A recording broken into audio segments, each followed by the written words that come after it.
Welcome to our channel ATA news Bangla. বন্ধুরা, SSC 2025-এর শিক্ষক নিয়োগের পরীক্ষা নিয়ে বিভিন্ন মামলা মোকদ্দমার পরেও কিন্তু 7ই সেপ্টেম্বর এবং 14ই সেপ্টেম্বর নির্ধারিত দিনে নির্ধারিত সময়ে পরীক্ষা অনুষ্ঠিত হতে চলেছে। তা ওই দুটি দিনে একজন ক্যান্ডিডেটের পরীক্ষা কেন্দ্রে কি করণীয় এবং কি করণীয় নয় সে সংক্রান্ত নতুন যে আপডেট বা চেঞ্জগুলি এসছে সেগুলো কিন্তু আজকের ভিডিওর মাধ্যমে আমরা আপনাদের সামনে শেয়ার করতে চাই। তো চ্যানেলের তথ্য যদি আপনাদের ভালো লাগে তাহলে চ্যানেল আপনারা সাবস্ক্রাইব করুন এবং নতুন নতুন ইনফরমেশনের জন্য বেল আইকনটি প্রেস করুন। দেখুন, 7ই সেপ্টেম্বর 9-10 লেভেলের পরীক্ষা হবে আর 14ই সেপ্টেম্বর 11-12 লেভেলের পরীক্ষা হবে। এই পরীক্ষার অ্যাডমিট আপনারা অনেক আগেই পেয়ে গেছেন, কিন্তু একটি বিষয় লক্ষণীয়, সেটি হলো অ্যাডমিটে আপনাদের ভেন্যুতে পৌঁছানোর যে সময় সেটা দেওয়া ছিল 11টা, অর্থাৎ সকাল 11 AM। এটার কিন্তু একটু মডিফিকেশন করে এসএসসি আজকে 2 সেপ্টেম্বর একটি নোটিশ দিয়েছে। সেখানে বলা হচ্ছে সমস্ত ক্যান্ডিডেট 10টার মধ্যে পরীক্ষা কেন্দ্রে পৌঁছানোর চেষ্টা করবেন। দেখুন, এবার একটি নতুন বিষয় ইন্ট্রোডিউস করা হচ্ছে।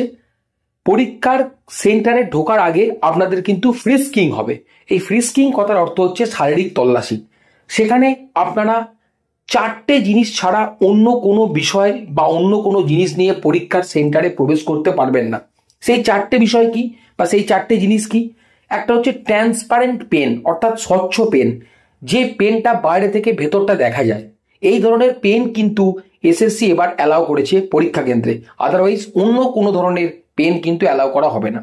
নেক্সট হচ্ছে ট্রান্সপারেন্ট জলের বোতল, অর্থাৎ যে জলের বোতলটা বাইরে থেকে ভেতরটা দেখা যায়, স্বচ্ছ জলের বোতল।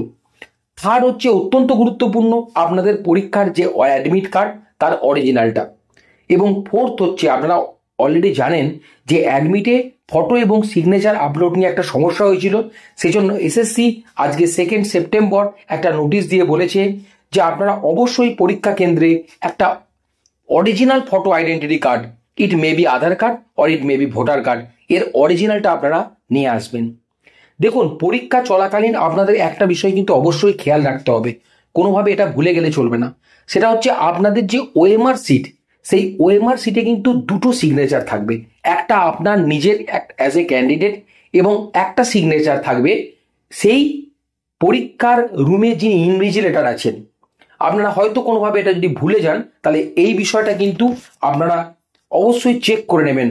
এবং আপনাদেরকে পরীক্ষার পর একটা ওএমআর কপির একটি কার্বন কপি দেওয়া হবে। এটা কিন্তু আপনারা সংরক্ষণ করে রাখবেন। আপনারা ইতিমধ্যেই জানেন যে 2016 সালের যে পরীক্ষা, সেটা নিয়ে বেশ কিছু সমস্যা হয়েছিল এবং পরবর্তীকালে পরীক্ষার প্যানেল কিন্তু বাতিল হয়। পরীক্ষা নিয়ে যাতে কোনো ভবিষ্যতে আপনার নিজের জায়গাটাকে ঠিক রাখার জন্য আপনি কিন্তু এই কাজগুলি করবেন। এবং ওএমআরের যে এই বিষয়টা আমরা আবার বলছি, ওএমআরের যে সিট সেখানে কিন্তু ইনভিজিলেটর এবং ক্যান্ডিডেট বোথ যেন সিগনেচার থাকে, এবং ওএমআরের কার্বন কপিটা আপনারা সযত্নে পরীক্ষার পরেও সংরক্ষণ করে রেখে দেবেন, এটি কোনোভাবে নষ্ট করবেন না। তো আগামী পরীক্ষার জন্য আমাদের চ্যানেলের তরফ থেকে আপনাদেরকে শুভেচ্ছা রইল। আশা করি আপনাদের পরীক্ষা খুব ভালোভাবে এবং নির্বিঘ্নে কাটুক, এবং পাশে থাকার জন্য ধন্যবাদ। Thanks for watching the video.